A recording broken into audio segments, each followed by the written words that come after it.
ಎಲ್ಲರಿಗೂ ನಮಸ್ಕಾರ ಸ್ನೇಹಿತರೆ. ಕರ್ನಾಟಕ ರಾಜ್ಯದಾದ್ಯಂತ ಇರುವ ರಾಜ್ಯದ ಎಲ್ಲ ರೈತರಿಗೆ ರಾಜ್ಯ ಸರ್ಕಾರದಿಂದ ಗುಡ್ ನ್ಯೂಸ್. ರೈತರ ಜಮೀನುಗಳಿಗೆ ತಂತಿ ಬೇಲಿ ಅಥವಾ ಬೇರೆ ಯಾವುದೇ ಬೇಲಿ ಹಾಕಿಕೊಳ್ಳಲು ಸರ್ಕಾರದಿಂದಲೇ 90% ಸಬ್ಸಿಡಿ ಹಣ ಸಿಗುತ್ತೆ. ಹೌದು, ನೀವು ಕೇಳುತ್ತಿರುವುದು ನಿಜ. ಕರ್ನಾಟಕ ರಾಜ್ಯದ ಮುಖ್ಯಮಂತ್ರಿಗಳಾದ ಸಿದ್ದರಾಮಯ್ಯನವರು ಮತ್ತು ಕರ್ನಾಟಕ ರಾಜ್ಯ ಕೃಷಿ ಇಲಾಖೆ ಮತ್ತು ತೋಟಗಾರಿಕೆ ಇಲಾಖೆ ಹಾಗೂ ರಾಜ್ಯ ಸರ್ಕಾರದಿಂದ ರೈತರಿಗೆ 90% ಸಹಾಯಧನ ಪಡೆದುಕೊಳ್ಳಲು ಹೊಸ ಯೋಜನೆಯನ್ನು ಅನುಷ್ಠಾನಗೊಳಿಸಲಾಗಿತ್ತು. ರೈತರು ತಮ್ಮ ಜಮೀನುಗಳಿಗೆ ಬೇಲಿ ಹಾಕಿಕೊಳ್ಳಲು 90% ಉಚಿತವಾಗಿ ಸರ್ಕಾರದಿಂದ ಸಹಾಯಧನ ಪಡೆದುಕೊಳ್ಳಬಹುದಾಗಿದೆ.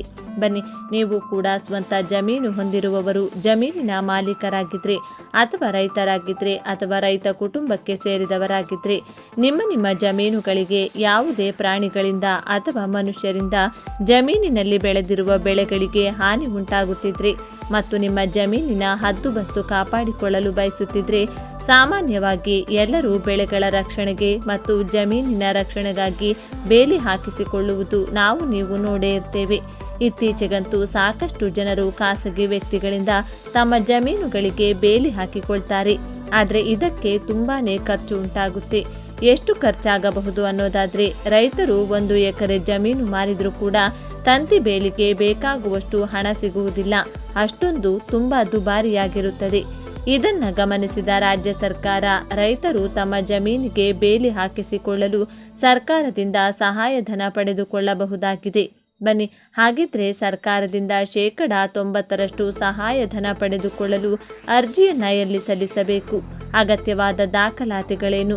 ಎಷ್ಟು ಎಕರೆ ಜಮೀನಿಗೆ ಸರ್ಕಾರವು ಸಹಾಯಧನ ನೀಡುತ್ತದೆ ಮತ್ತು ಎಷ್ಟು ಹಣದವರೆಗೆ ಸಹಾಯಧನ ನೀಡುತ್ತದೆ ಎನ್ನುವ ಕಂಪ್ಲೀಟ್ ಡೀಟೇಲ್ಸ್ನ ತಿಳಿದುಕೊಳ್ಳಲು ವಿಡಿಯೋವನ್ನು ತಪ್ಪದೇ ಕೊನೆವರೆಗೂ ನೋಡಿ. ತಾರಾಬಂದಿ ಯೋಜನೆ ಮೂಲಕ ರೈತರು ತಮ್ಮ ಹೊಲಗಳ ಸುತ್ತಲೂ ಬೇಲಿ ಹಾಕಲು ಅನುದಾನವನ್ನು ಪಡೆಯಬಹುದು.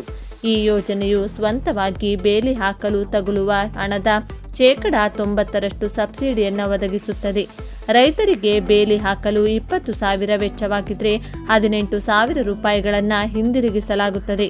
ನಂತರ ರೈತರು ಕೇವಲ 2,000 ರೂಪಾಯಿಗಳನ್ನು ಪಾವತಿಸಬೇಕು.